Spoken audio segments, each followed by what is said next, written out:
Ya, harapan saya sih yang pasti dukung terus Rizky Bilar, karena yang kalian harus tahu dan harus kita pahami bahwa di sini boleh berespektasi tapi jangan terlalu tinggi gitu. Maksudnya istilahnya adalah Bilar ini profesinya bukan sebagai seorang penyanyi gitu ya. Tapi Bilar ini ada kemauan yang sangat besar untuk menjadi seorang penyanyi. Semua itu butuh proses gitu. Jadi jangan kira-kira nanti kalau umpamanya Bilar tampil atau di mana, oh ini falus atau apa. Ya kita harus mengerti karena memang dia bukan seorang penyanyi.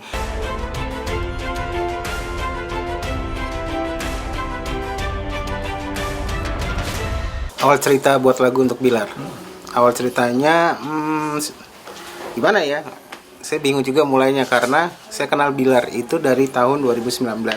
Jadi 2019 tuh saya di bulan November itu sebelum November tuh kita ada project mau buat grup saya nih 3 komposer mau buat featuring sama artis-artis yang profesinya di dunia sinetron gitu. Nah, saya keinget sama Rizky Bilar gitu.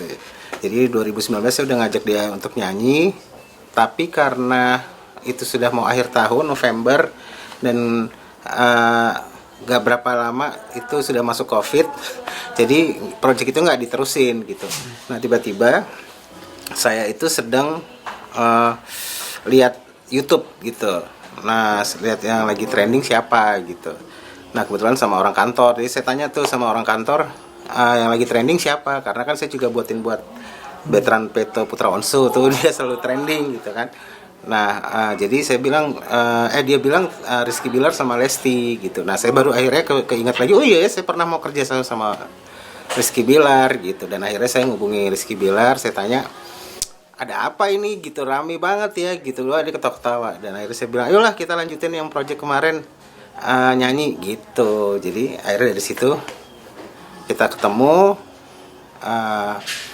habis itu besoknya saya buatin lagu, dia dengerin, lusanya rekaman gitu.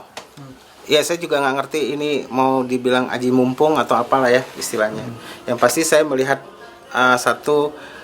saya keinget gara-gara emang Rizky Bilar lagi trending gitu, dan saya langsung hubungi dia dan saya kepikiran, oh iya saya tuh masih punya project gitu. Jadi ya kalau dibilang momen ya saya nggak ngerti juga, ini mungkin momennya saya gitu ya, momennya Rizky juga untuk nyanyi sih menurut saya, karena memang saya niatnya dari awal udah nggak pengen ngajak dia nyanyi gitu.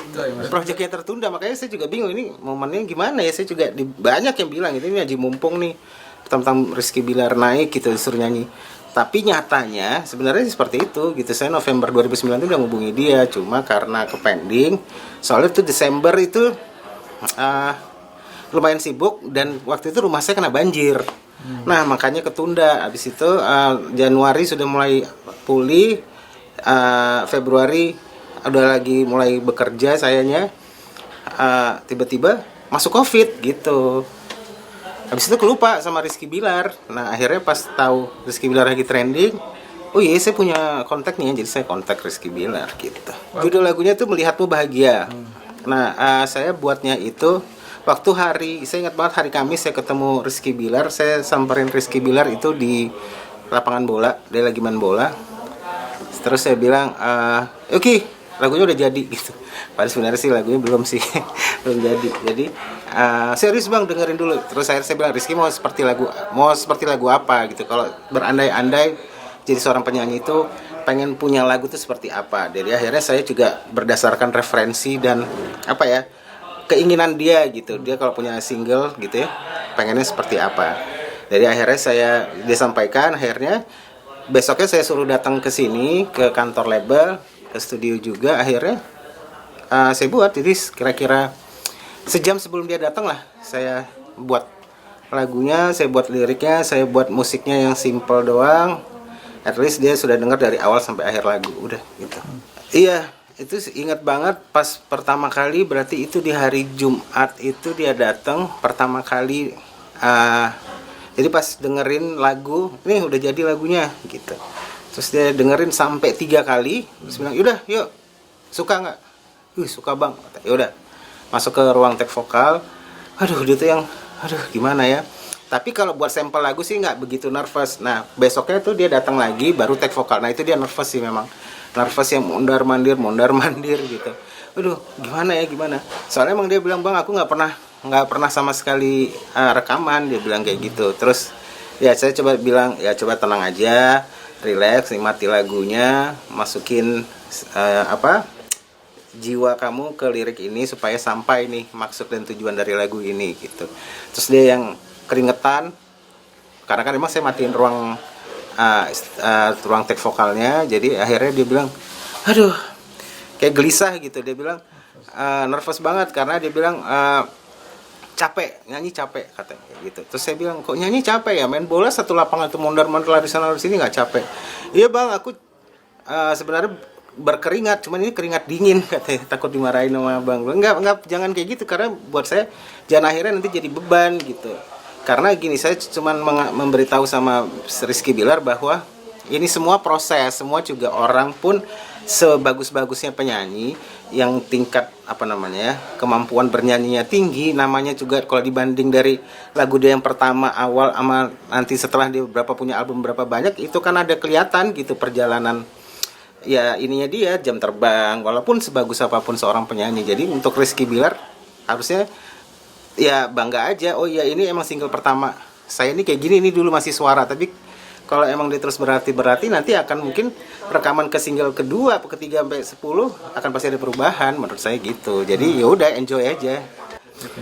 Pembuatan video klip cukup 1 hari waktu itu karena gini, memang semuanya proyeknya Rizky Bilar yang di single pertama ini benar-benar singkat, padat, ekspres gitu ya. Tapi tidak mengurangi kualitas dari semuanya. Kita berharap begitu ya, mulai dari audionya maupun visualnya gitu. Kita memang benar-benar jaga. Jadi konsepnya cukup sederhana, karena kalau memang mau konsepnya gimana itu akan it takes time juga gitu, makan waktu lagi. Jadi kita memang benar-benar konsepnya yang sederhana, cuman kita expose Bilarnya gitu. Memang semuanya jadi dari awal sampai akhir itu Bilar mulu yang kita tampilin gitu. Karena saya berprinsip juga bahwa kalau apalagi penyanyi baru yang dibutuhkan itulah exposure wajah gitu ya, nomor 1 gitu. Dan emang Bilar sekarang lagi trending, jadi ya kita emang exposure-nya Bilar tuh emang Bilar, nggak ada model, nggak ada apa-apa. Jadi emang simple. Memang suasananya video klipnya itu juga lebih dark gitu ya, karena emang lagunya kayak sedih gitu. Jadi itu sih. Ya harapan saya sih yang pasti dukung terus Rizky Bilar, karena yang kalian harus tahu dan harus kita pahami bahwa di sini boleh berekspektasi tapi jangan terlalu tinggi gitu. Maksudnya istilahnya adalah Bilar ini profesinya bukan sebagai seorang penyanyi gitu ya, tapi Bilar ini ada kemauan yang sangat besar untuk menjadi seorang penyanyi. Semua itu butuh proses gitu. Jadi jangan kira-kira nanti kalau Bilar tampil atau gimana, oh ini falus atau apa, ya kita harus mengerti karena memang dia bukan seorang penyanyi. Tapi dukunglah Bilar karena dia sendiri punya kemauan besar untuk menjadi seorang penyanyi. Dia sekarang lagi belajar nyanyi gitu ya. Tapi memang kita harus mengerti juga karena kesibukannya dia nggak hanya menyanyi, jadi dia ada nge-host gitu ya. Mungkin sekarang juga ada dapat tawaran sinetron gitu. Jadi jadwalnya cukup padat. Ya buat saya momen ini memang harus diambil gitu. Karena untuk mencoba segala bidang nggak ada salahnya juga gitu. Tapi saya udah bilang Bilar tetap harus bertanggung jawab dengan profesi kamu yang baru sebagai seorang penyanyi, dan kita harus tetap dukung gitu. Siapapun nanti maupun pencipta lagunya siapa untuk Rizky Bilar, tapi yang pasti saya juga bangga karena akhirnya saya bisa istilahnya mengantarkan Bilar untuk masuk ke dunia musik dan tarik suara.